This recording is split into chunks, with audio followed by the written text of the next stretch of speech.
A single diamond bracelet was missing, and suddenly, the entire room wanted blood. In the glittering ballroom of the Pierre Hotel, poverty is the only crime that matters. For 20 years, Maya Linwood believed she was nobody, just a scholarship student scrubbing floors to pay for textbooks, invisible to the elite who walked past her.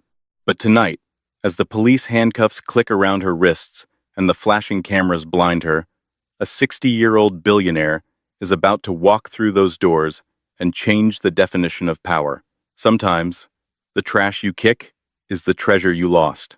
New York City doesn't sleep, but for people like Maya Linwood, it doesn't even rest.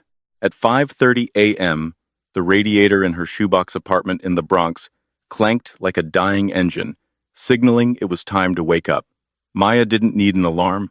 The anxiety of being late was enough to jolt her awake. She stared at the ceiling, peeling with water damage, and took a deep breath.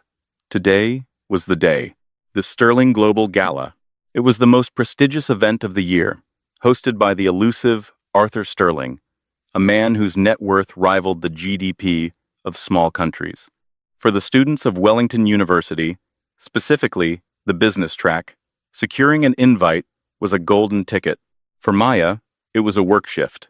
She wasn't attending to rub elbows with CEOs or debutantes. She was attending to hold a tray of champagne flutes for 6 hours, earning $20 an hour, plus tips money she desperately needed to pay the final installment of her tuition. Being an orphan in the foster system had taught her one thing: survival is a solo sport. Don't look them in the eye, don't speak unless spoken to, and for God's sake, don't drop anything. Her manager, a sweaty man named Mr. Henderson, had barked during the briefing.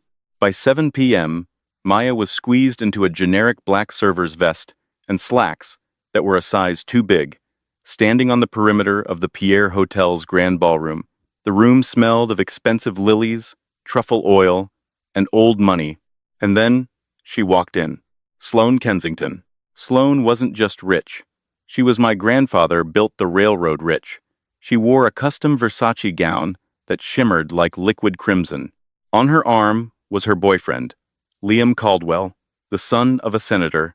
Liam looked bored, his tuxedo tie already loosened. But Sloane was in her element, scanning the room for people to impress and people to destroy. Maya shrank back against the velvet curtains, praying for invisibility. It was a futile prayer. Sloane had a radar for misery. They attended the same lectures at Wellington. While Maya sat in the front row, taking notes with a chewed-up biro, Sloane sat in the back, online shopping for handbags that cost more than Maya's annual rent.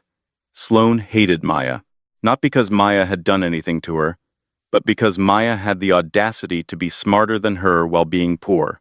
Last semester, Maya had set the curve on the macroeconomics final, ruining the curve for the rest of the class. Sloane had never forgiven her. Well, a voice dripped with saccharine venom. Maya froze. She turned slowly, the tray of crystal flutes trembling slightly in her hand. Sloane stood there, holding a half-empty martini. She looked Maya up and down, her lip curling in amusement. I didn't know they let the help attend classes at Wellington. Or is this your actual major? Servitude 101? A few of Sloane's entourage girls named Piper and Ashley, who laughed on cue, giggled behind their hands. I'm just working, Sloane, Maya said quietly, her eyes fixed on the intricate pattern of the carpet. Please. You're breathing my air, Maya. That's the problem. Sloane stepped closer, invading Maya's personal space. You think because you got some charity scholarship, you belong here? You're a diversity quota, a tax write-off. And tonight, you look exactly like what you are. Liam Caldwell shifted uncomfortably behind Sloane. Come on, Sloane. Leave her alone. Let's go find your dad. Shut up, Liam, Sloane snapped, without looking at him. She turned her cold blue eyes back to Maya. My father is donating $2 million tonight. What are you contributing, Maya? Canapes?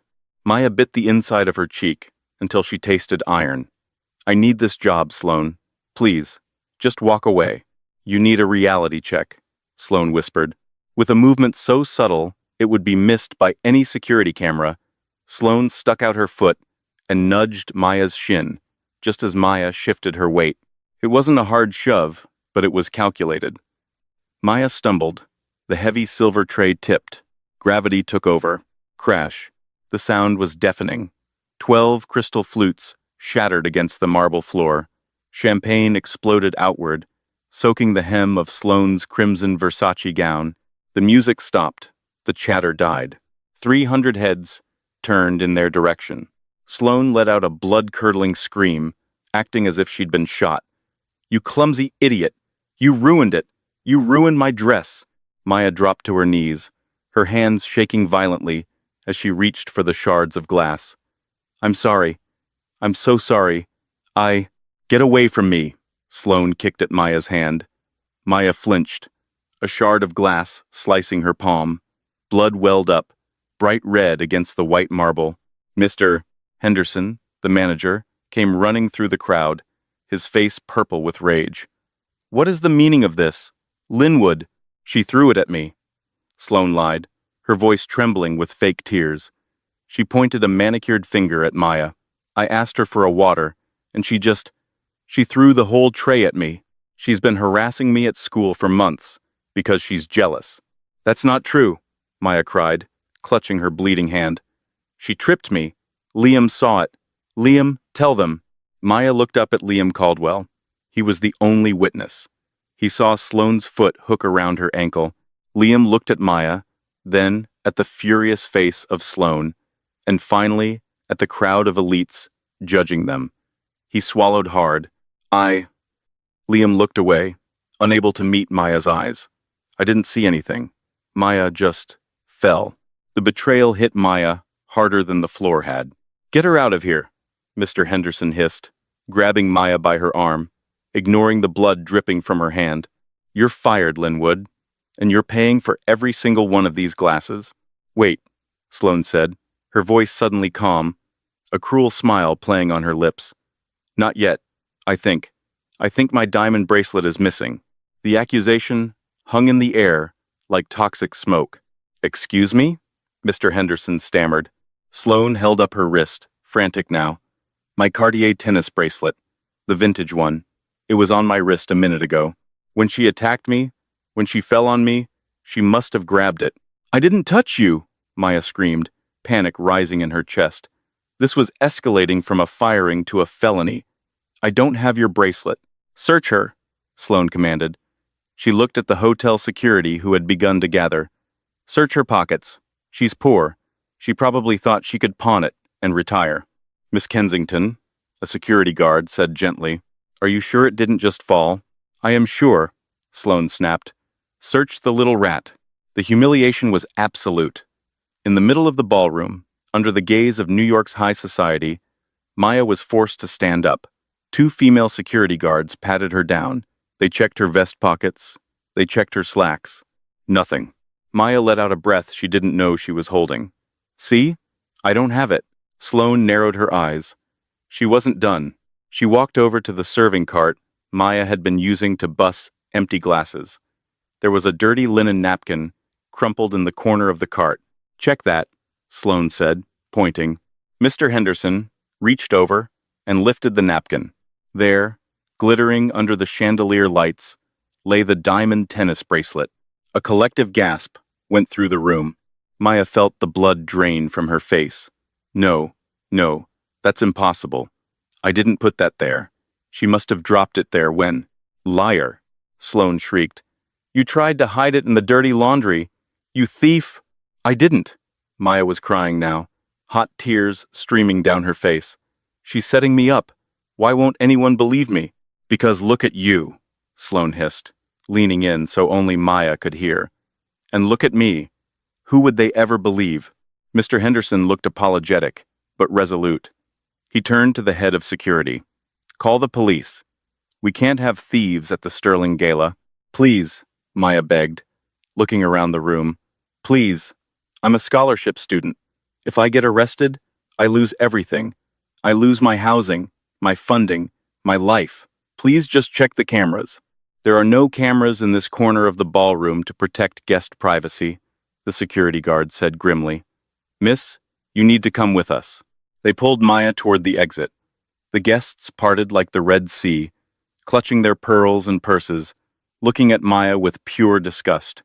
She was no longer a person to them. She was a disease. Just as the security guards were pushing the double doors open to drag Maya out to the lobby where the NYPD was waiting, the main entrance swung open. A hush fell over the room, a silence so profound it felt heavy. Walking through the doors was a man who commanded the atmosphere of any room he entered.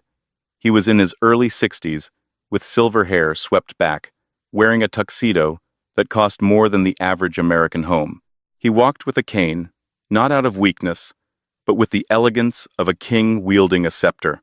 It was Arthur Sterling, the billionaire host, the man everyone was here to please. He was flanked by his personal security and his head of legal, a sharp-looking woman named Victoria. Arthur stopped, noticing the commotion near the door. He saw the crying girl in the oversized vest, the blood dripping from her hand onto the carpet, and the security guards gripping her arms like she was a violent criminal. Arthur's gray eyes, usually warm, turned to steel. "What?"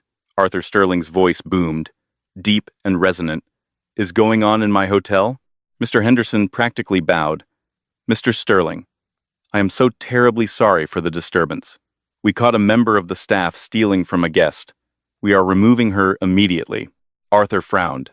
He looked at Sloane, who was standing there looking like the victim, clutching her retrieved bracelet. Then he looked at Maya.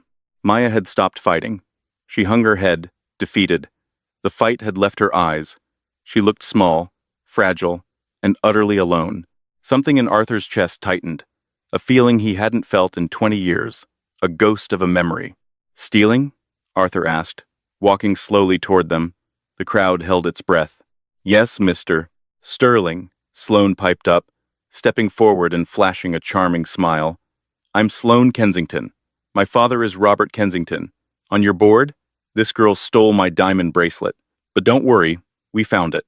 She's just a scholarship charity case who got greedy." Arthur ignored Sloane completely. He stepped right up to Maya. He looked at her tear-stained face. He looked at the blood on her hand. "Let her go," Arthur said softly to the guards. "Sir, she's a suspect," the guard started. "I said," Arthur raised his voice, "take your hands off her." The guards released Maya immediately. She stumbled back, clutching her injured hand to her chest, looking up at the billionaire with terrified eyes. "What is your name, child?" Arthur asked. "Maya," she whispered. "Maya Linwood." Arthur froze. The color drained from his face. He stared at her, really stared at her. He looked at the shape of her eyes, the distinctive arch of her brow, and the way she held her chin even when she was terrified. Then, his eyes drifted to her neck. In the struggle, Maya's collar had been pulled askew, revealing a cheap silver chain. But hanging from that chain wasn't a cheap pendant. It was a small, tarnished locket, shaped like a hummingbird. Arthur Sterling's cane clattered to the floor. The sound echoed through the silent ballroom. The billionaire didn't seem to notice. He reached out a shaking hand, his fingers hovering inches from Maya's neck. "Where?" Arthur's voice cracked, sounding broken and vulnerable, a stark contrast to his power. "Where did you get that locket?" Maya flinched, confused. It was the only thing I had when I was found at the orphanage. It's mine." Sloane scoffed from the side. "She probably stole that too." "Silence," Arthur roared, spinning around with a fury that made Sloane jump back. He turned back to Maya, tears pooling in his eyes. He ignored the hundreds of people watching. He ignored the police walking through the door. "Open it," Arthur whispered. "Please." "Does it?" "Inside? Is there a picture of a willow tree?" Maya's eyes widened. She had never shown the inside of the locket to anyone. It was jammed shut, hard to open, and the photo was tiny and faded. "How?" Maya stammered. "How do you know that?" Arthur Sterling closed his eyes, a single tear escaping and tracking down his cheek. He dropped to his knees, the billionaire kneeling before the server so he could be eye level with her. "Because," Arthur said, his voice trembling with 20 years of grief and hope, "I put that picture there, the day you were born." He looked up at the crowd, then back at her, his voice gaining strength. "You aren't a thief, Maya, and you are certainly not an orphan." He reached out and gently took her bleeding hand. "My name is Arthur Sterling, and you are my daughter, Aurora." The silence in the penthouse of the Sterling Tower was heavier than the noise of the ballroom had ever been. An hour ago, Maya Linwood had been scrubbing champagne out of a carpet, terrified of being arrested. Now, she was sitting on a sofa made of Italian leather that likely cost more than the entire foster home she grew up in. Her hand, the one Sloane Kensington had kicked, was carefully bandaged, treated not by an ER intern, but by Dr. Eris Thorne, the private physician to the city's elite. Arthur Sterling paced in front of the floor-to-ceiling windows, overlooking Central Park. The city lights twinkled below, indifferent to the earth-shattering revelation that had just occurred. "The test will be ready in 20 minutes, Arthur said, his voice tight.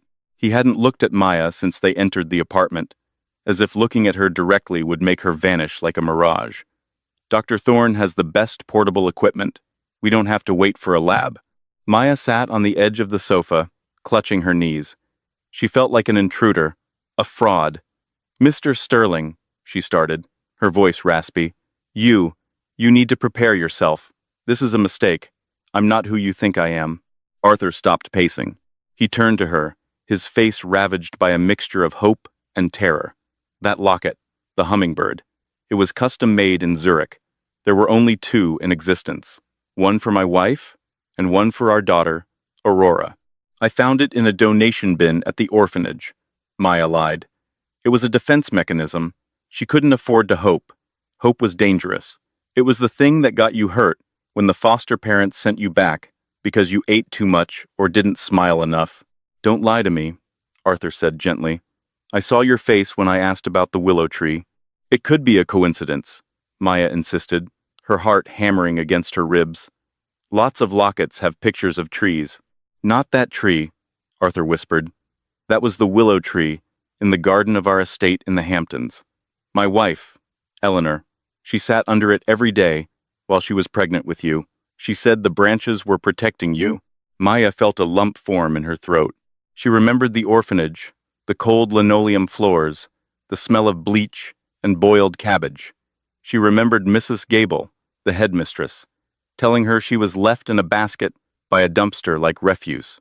"My mother left me," Maya said, the old wound opening up.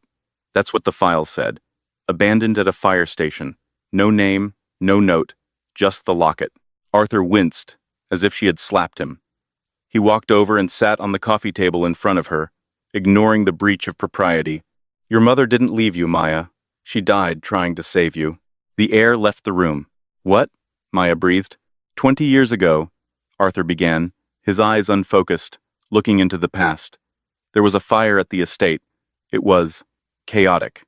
The alarms didn't go off. The sprinklers failed. By the time I got home from the city, the East Wing was an inferno. He took a shaky breath. Eleanor ran back in. She swore she heard you crying. The firefighters tried to stop her, but she went in. The roof collapsed. A tear tracked down Arthur's cheek.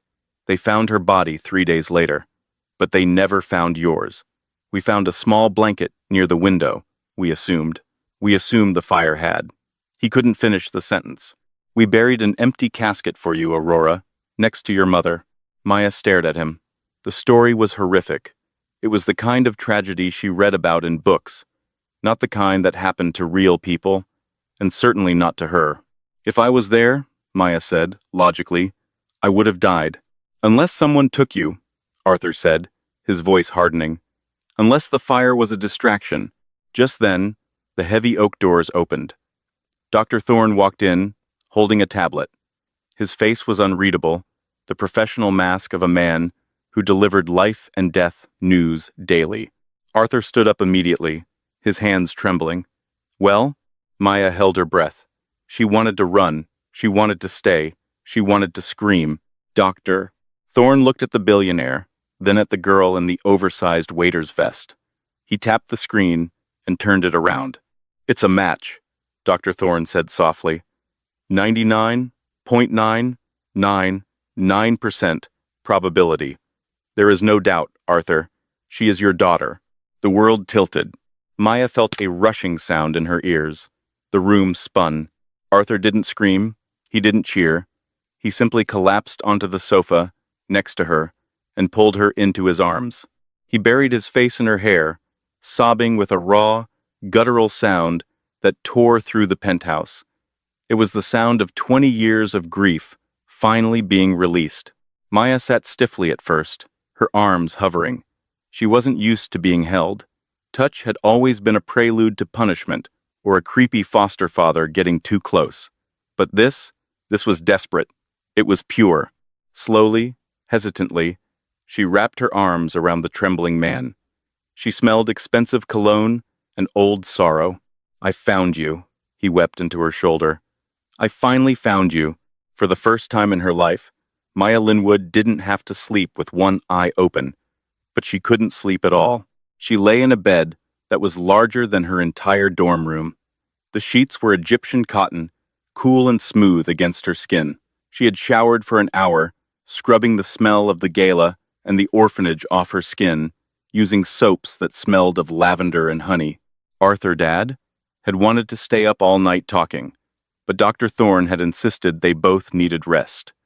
Arthur had reluctantly agreed, but he had placed a security guard outside her door. Not to keep her in, he explained, but to make sure she was never taken again. Maya stared at the ceiling, watching the shadows of the city dance. She was an heiress. The thought was absurd. She checked her phone. It was blowing up. Messages from the few friends she had, and hundreds of notifications from social media. The video of the gala incident had gone viral. Billionaire daughter, Sterling Gala, Cinderella story. She clicked on a video. It showed Sloane screaming, the glass shattering, and then Arthur Sterling kneeling before her. The comments were a war zone. User 123. "Oh my God, is that the girl from Wellington? She serves me coffee at the campus shop. Rich kid hater. Sloane Kensington finally got owned. Karma is a billionaire. Truth seeker. Wait, didn't Arthur Sterling's daughter die in a fire? This is a scam." Maya turned the phone off. A scam. Part of her still felt like it was. She got up and walked to the window. Her reflection stared back the same dark hair, the same pale skin, the same eyes she had always hated because they looked so sad. But now, she saw the resemblance. She had Arthur's chin. She had his brow. "Aurora," she whispered to the glass. "My name is Aurora." It felt foreign, heavy. There was a soft knock on the door. "Come in," she said, pulling her silk robe tighter. Arthur entered. He had changed into pajamas, but he looked like he hadn't slept. He held a mug of hot cocoa. "I used to make this for your mother," he said sheepishly. "I didn't know if you liked chocolate." "I love chocolate," Maya said, taking the mug. I usually can't afford the real kind." Arthur's face fell. The reality of her life, the poverty, the struggle, was a knife in his gut. "That ends now," he vowed. "You will never want for anything again. I have already contacted the university. Your tuition is paid. You are not going back to work." "I have to go back to school," Maya said, quickly. "I have midterms next week." "You own the school, Aurora." Arthur gave a sad smile. "Or, at least, a wing of it. But yes, you can go back. But not as Maya, the scholarship student. You go back as Aurora Sterling." "People will hate me," she said. "Sloane. She'll destroy me." Arthur's expression darkened. The warmth vanished, replaced by the ruthlessness that had made him a titan of industry. "Sloane Kensington is a gnat," Arthur said coldly. "And her father, Robert, is about to learn that he works for me. If they so much as look at you wrong, I will buy their family legacy and burn it to the ground." He walked over and placed a hand on her shoulder. "But first," Arthur said, "we have to find out the truth. The fire wasn't an accident, Aurora, and whoever took you, whoever kept you from me, they are still out there." Maya felt a chill that had nothing to do with the air conditioning. "Do you think they know I'm here?" "The whole world knows you're here," Arthur said, looking out at the city. "And that means the person who stole you is watching." The next morning, the transformation began. A team of stylists descended on the penthouse at 8 a.m. There were racks of clothes, Chanel, Dior, Prada, Maya felt like a doll being dressed up. She tried to protest, to reach for her old jeans, but Arthur gently steered her toward a structured navy blazer and tailored trousers. Armor, Arthur said. Today, you meet the board. You need armor. The Sterling Global headquarters was a monolith of glass and steel in Midtown. When the limousine pulled up, the paparazzi were already there. Flashes popped like gunfire. Arthur stepped out first, extending his hand to Maya. She took it, stepping out into the blinding light. She kept her head high, channeling every ounce of defiance she had learned on the streets. Don't let them see you bleed. They took the private elevator to the 50th floor. The boardroom was a cavernous space with a long mahogany table. 12 people sat around it, mostly older white men, with a few women scattered in between. At the head of the table, to the right of Arthur's empty chair, sat Robert Kensington, Sloane's father. He looked like an older, male version of Sloane, shark-like, polished, and currently sweating slightly. Arthur, Robert stood up, his smile not reaching his eyes. This is unexpected. We heard the rumors, of course, but surely... Sit down, Robert, Arthur commanded, taking his seat at the head. He gestured to the empty chair on his left. This is Aurora Sterling, my daughter, and as of this morning, the heir to the Sterling Trust. A murmur went through the room. Papers shuffled. Arthur, Robert said, his voice oily, we are all happy for you, truly, but this is a legal quagmire. The girl has been declared dead for 20 years. You can't just bring a waitress into the boardroom and hand her the keys to the kingdom. There are protocols. DNA verification by a court-appointed. Arthur slammed a file onto the table. The DNA is verified. The legal reinstatement of her status was filed at 9 a.m. She is my blood, which is more than I can say for some of the leeches in this room. Maya watched Robert carefully. He wasn't just skeptical, he was terrified. His hands were gripping the armrests of his chair, so hard his knuckles were white. Why? We are launching an internal investigation, Arthur announced, his voice echoing in the silent room. Into the fire at the Hamptons estate. Robert's eye twitched. Just a fraction. That was 20 years ago, Arthur. Another board member, a woman named Mrs. Vance, said gently. It was ruled an electrical fault.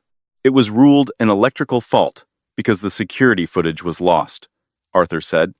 But I have hired a private forensic team to re-examine the old evidence, and we found something interesting in the archives of the security company. Arthur pressed a button on the console in front of him. A large screen descended. The footage from the night of the fire was deleted from the main servers, Arthur explained. But back then, we used tape backups for the gatehouse. Those tapes were thought to be destroyed. Grainy, black and white footage flickered onto the screen. It showed the front gates of the Sterling estate. Timestamp 2:03 a.m., the night of the fire. A car was leaving the estate. A dark sedan. It wasn't a fire truck. It wasn't police. The camera zoomed in on the driver. The face was obscured by shadow, but in the passenger seat, there was a woman. She was holding a bundle, a baby, and in the back seat, a man turned to look out the window. The image was blurry, pixelated by time and poor technology, but the silhouette was distinctive. The shape of the jaw, the way the hair was slicked back. Arthur paused the video. Does anyone recognize this car? Arthur asked, his voice dangerously low. It's a 1998 Jaguar, custom rims. Robert Kensington reached for his water glass. His hand shook, spilling a few drops on the mahogany. Robert? Arthur asked. Didn't you drive a Jaguar in the late 90s? I drove many cars, Arthur, Robert stammered. This is preposterous. You're implying I had something to do with the death of your wife? I'm implying you had something to do with the kidnapping of my daughter, Arthur corrected. And if I prove it, Robert, I won't just fire you. I will hunt you. The meeting dissolved into chaos. Accusations flew. Robert Kensington stormed out, threatening a lawsuit for defamation. Maya sat silently through it all, observing. She had spent her life watching people, reading their body language to survive. She knew a liar when she saw one. Robert was scared, yes, but he wasn't the mastermind. He looked, coerced. He looked like a man who was following orders. As the boardroom cleared out, leaving only Arthur and Maya, she spoke up. It wasn't him, she said. Arthur looked at her, surprised. What? He's the obvious suspect. He stood to gain the most. If I died without an heir, the control of the company would have reverted to the board, and as the senior member. He's weak, Maya said, standing up and walking to the window where Robert had just been. He was shaking. A man who orchestrates a murder and a kidnapping for 20 years doesn't shake when you show him a blurry video. He gets angry. He gets defensive. Robert was just scared. Then who? Arthur asked. The woman in the car, Maya said, pointing to the frozen screen. Zoom in on her. Arthur manipulated the controls. The image of the woman in the passenger seat enlarged. It was just a blur of pixels. I know that silhouette, Maya whispered. A cold dread seeping into her bones. How could you? You were a baby. Not from then, Maya said. From the orphanage. She walked closer to the screen. The bun, the high collar, the posture. It's rigid. Who is it? Mrs. Halloway, Maya said, the name tasting like ash in her mouth. Arthur frowned. Who is Mrs. Halloway? She wasn't the headmistress, Maya explained, her mind racing, connecting dots she hadn't known were there. She was a volunteer. She came once a month. She brought candy, but she never gave me any. She would just sit in the corner and watch me. Just me. For hours. Maya turned to Arthur, her eyes wide. I always thought she hated me, but she was checking on me. She was making sure I was still there, still miserable, still hidden. Arthur grabbed his phone. What is the name of the orphanage? Street Jude's Home for Girls, in the Bronx, Maya said. Arthur dialed a number. Get me the personnel files for Street Jude's, specifically a volunteer or staff member named Halloway, and get the car ready. We're going to the Bronx. Dad, wait, Maya said. The word dad slipped out naturally for the first time. Arthur froze, softening for a second. If she was watching me, Maya said, then she knows I'm gone. She knows I'm with you. If we go there, she won't be there. Then where will she be? Maya looked at the screen, at the blurry face of the woman who had stolen her life. She'll be cleaning up loose ends, Maya said. We need to go to my apartment, my old apartment. I have a box under my bed. It has the papers she gave me when I aged out of the system. She signed my release forms. The drive to the Bronx was a surreal descent from heaven to hell. The convoy of 3 black armored SUVs looked out of place, navigating the potholed streets of Maya's neighborhood. When they pulled up to her crumbling tenement building, residents stared. This wasn't a place where billionaires visited. This was a place where dreams came to die. Stay close to me, Arthur ordered, as his security team flanked them. They climbed the 4 flights of stairs. The elevator had been broken since 2015. The smell of stale smoke and damp plaster filled the hallway. Maya reached her door. It was slightly ajar. Wait, the head of security signaled. He drew his weapon. He kicked the door open and swept the room. Clear. Maya rushed in. Her tiny studio apartment had been tossed. Her mattress was slashed. Her few clothes were scattered. They were looking for something, Arthur said, looking around the squalor with a mixture of disgust and heartbreak that his daughter had lived this way. Maya dropped to her knees beside the ruined bed. She reached under the frame. Empty. The box is gone, she said, panic rising. My birth certificate, the fake one, my medical records from the home, everything. They are trying to erase your past, Arthur said grimly. Look, Maya pointed to the wall. Spray painted in red across the peeling wallpaper were 3 words. Go back, Aurora. They know, Maya whispered. Arthur stared at the threat. His face didn't show fear. It showed a cold, calculating rage. Good, Arthur said. I want them to know. I want them to know that I am coming for them. He turned to his head of security. Burn this building down. Sir? The guard asked, stunned. Buy the building, Arthur corrected, pulling out his checkbook. Evict the rats. Relocate the tenants to better housing. I don't care. But I want this place torn apart, brick by brick, until we find a fingerprint. a hair, anything that links to Holloway. He turned to Maya. Pack anything you want to keep. You are never coming back here. Maya looked around the room. There was nothing she wanted. This place had been a prison. I'm ready, she said. As they walked out, Maya's phone buzzed. It was a text from an unknown number, however. Did you enjoy the reunion? Don't get too comfortable, princess. Daddy can't protect you from what's in your blood. Maya stared at the screen. What's in my blood? Arthur looked at the message over her shoulder. His face went pale. What does that mean? Maya asked. Arthur looked away, unable to meet her eyes. There is. Something I didn't tell you about your mother. Aurora. What? Eleanor didn't just die in the fire, Arthur confessed, his voice barely a whisper. She was murdered. And the people who did it, they claimed she owed them something she never paid. What did she owe? Arthur looked at his daughter, the innocent girl caught in a web of sins she didn't commit. Me, Arthur said. She owed them me. The return to Wellington University was not a walk. It was a coronation.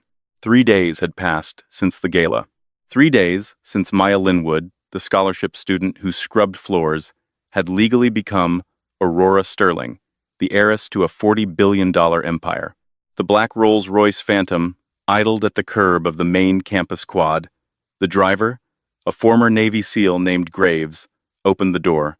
Maya stepped out. She wasn't wearing the oversized thrift store hoodie she usually hid in. She wore a cream-colored cashmere coat, a silk blouse, and heels that clicked with authority against the pavement. But the most expensive thing she wore was her expression, absolute, cold indifference. The campus went silent. Students who had ignored her for 3 years stopped mid-sentence. Phones were raised, recording the arrival of the billionaire Cinderella, and there, holding court on the steps of the library, was Sloane Kensington. Sloane looked tired. Her father, Robert, had been suspended from the board, pending the investigation, and the Kensington stock was plummeting. But Sloane was a creature of pride. She wouldn't go down without a fight. Look who it is, Sloane called out, her voice shrill. She marched down the steps, flanked by her dwindling entourage. The charity case playing dress-up. Did Daddy buy you those clothes? Or did you steal them like the bracelet? Maya stopped. She didn't flinch.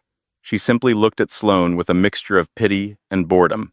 Get out of my way, Sloane, Maya said softly. Or what? Sloane sneered, stepping closer. You think because you have a new last name, you're one of us? You're trash, Maya. You'll always be trash. My father says your DNA test was faked. He says Arthur is senile. Sloane held a venti iced coffee in her hand. Her eyes flickered to Maya's cream coat. The intent was obvious. Oops, Sloane feigned a stumble, launching the dark liquid toward Maya, but it never hit. Graves, moving with terrifying speed, stepped in front of Maya. The coffee splashed harmlessly against his waterproof tactical jacket. He didn't even blink. Maya stepped around her bodyguard, closing the distance to Sloane. The crowd gasped. You missed, Maya whispered. I won't miss next time, Sloane hissed. There won't be a next time. Maya pulled a folded document from her purse. Do you know who owns the Kensington Tower, Sloane? The building your family lives in? Sloane frowned. The bank does. The Sterling Trust bought the debt this morning, Maya said, handing her the eviction notice. My father was going to demolish it, but I convinced him not to. I told him it would make a lovely homeless shelter. You have 48 hours to vacate the penthouse. Sloane snatched the paper, her hands shaking. You can't do this.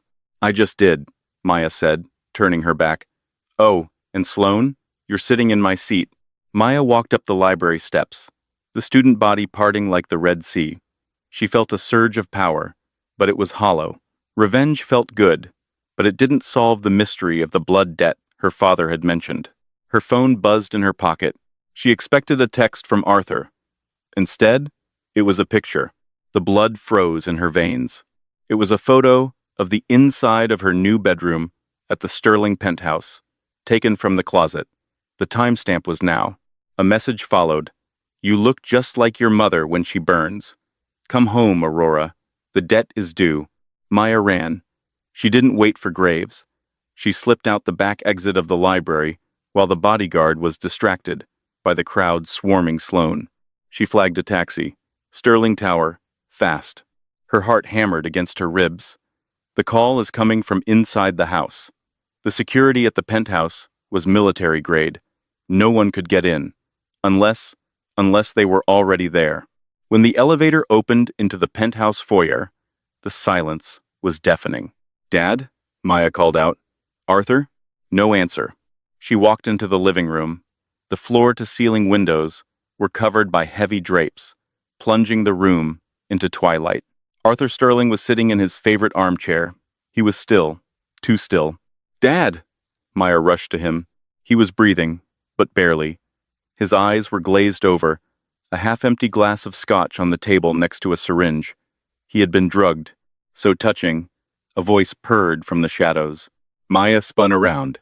Standing by the fireplace was Victoria, the head of legal, the woman who had stood by Arthur's side at the gala, the woman who had handled the DNA test, but she looked different. Her hair was down, wild and untamed. She held a lighter in one hand and a gun in the other. "Victoria?" Maya stammered. "What are you doing?" "Victoria is a name I use for the board," the woman said, smiling a smile that didn't reach her eyes. "My name is Catherine. Does Arthur ever talk about Catherine?" Maya shook her head, terrified. "No, he wouldn't," Catherine spat. "He only talks about Eleanor, Saint Eleanor." Catherine stepped into the light. "I am Eleanor's sister, you stupid girl. The sister who loved him first. The sister he ignored, because Eleanor was sweeter, kinder, softer. I was the smart one. I built this company's legal defense while she sat in the garden painting willow trees. The pieces clicked into place. The blood debt, the Holloway alias at the orphanage. You," Maya whispered. "You started the fire. I wanted him to feel my pain," Catherine said, her voice trembling with madness. "I burned the house down to take away the thing he loved most. I thought if Eleanor was gone, he would finally see me. He would turn to me for comfort." She gestured with the gun. "But instead, he mourned. For 20 years. He ignored me, even as I ran his company, even as I kept his secrets. He built a shrine to a dead woman." Catherine's eyes locked onto Maya. "And then you showed up, the ghost. I should have killed you in the crib, but I couldn't. You looked so much like him, so I hid you. I put you in that orphanage to rot. I watched you suffer, and it fed me. But now he calls you daughter?" Catherine flicked the lighter open. The flame danced. "The debt must be paid, Aurora. He didn't pay it with Eleanor, so he will pay it with you." "You're insane," Maya said, backing up toward the balcony. "You won't get away with this." "I'm the executor of his will," Catherine laughed. "Arthur Sterling dies of a heart attack in his grief. His long-lost daughter dies in a tragic accident, a suicide, distraught over the pressure. I inherit everything. The narrative is already written." Catherine raised the gun. "Say hello to your mother." Crash. The balcony glass shattered inward. Catherine flinched, firing a shot wild into the ceiling. A figure swung in from the terrace on a rappel line, smashing through the reinforced glass. It was Graves. He didn't hesitate. He tackled Catherine, slamming her against the marble fireplace. The gun skittered across the floor. "Maya, run!" Arthur's voice croaked from the chair. He was fighting the sedative, trying to stand. Maya didn't run. She saw the gun sliding toward her. She saw Catherine clawing at Graves's eyes, reaching for the lighter she had dropped on the rug. The lighter ignited the alcohol Catherine had spilled on the carpet earlier. Whoosh! A wall of fire erupted between Maya and her father. The penthouse was designed to be fireproof, but the antique rugs and silk drapes were not. The fire spread with terrifying speed, fueled by the accelerant Catherine had poured. The smoke alarm finally began to wail, a piercing shriek that cut through the chaos. "Get him out!" Maya screamed at Graves. Graves had subdued Catherine, knocking her unconscious with a brutal blow to the temple. He looked at the wall of fire, separating him from Arthur. "I can't reach him," Graves yelled, coughing in the thick black smoke. "Miss Sterling, we have to go. The suppression system is failing." Arthur was on the other side of the flames, slumped on the floor. He looked at Maya through the orange haze, He smiled a sad, peaceful smile. Go, Aurora, he mouthed. Live. No. Maya Linwood had spent 20 years surviving.